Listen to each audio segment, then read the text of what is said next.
hear a ghost story that happened to me while I was in prison. I have one that happened to me while I was in jail.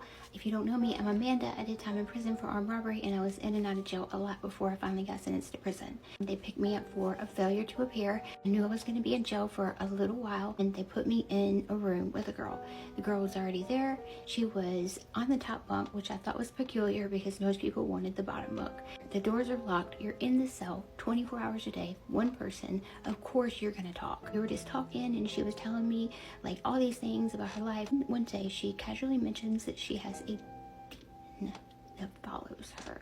And I was like, I'm sorry, what? She said she had all these weird things happen to her around her ever since she was a little girl. I was like, okay, she's telling me a story. She's trying to freak me out. Like, okay, this is fun. And so I was like, okay, yeah, tell me about it. She said she was convinced that the reason she did the crimes that she did was because this thing like spurred her on to do it. So one day the officers asked if anybody wanted to go to this Bible study, and we just wanted to get out of our cell. We both went to this Bible study. It was probably like an hour. When we came back, the first thing that I noticed was that there was a horrible odor.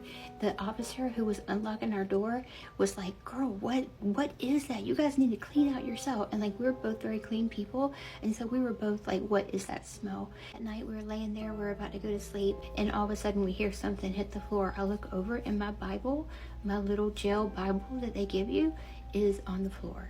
I remember my eyes like watered, and like I felt like terrified because something was off. That night I had the worst dreams of my life. Woke up the next day and she was like, girl, what is this all over me? I look on her and she has handprint all down her legs. And y'all, Mia was tiny. She was like 4'11". Her hands aren't even that big to make a handprint like that. I was exhausted from trying to stay up all night, and I was so scared, and I was praying all the time. One night I felt something touch my leg right around here, and I started kicking so hard. The very next day she got extradited to a different county. Like, all of that stopped. Everything stopped. I have a couple more paranormal activities stories that happened while I was incarcerated, and if you want to hear those, just let me know.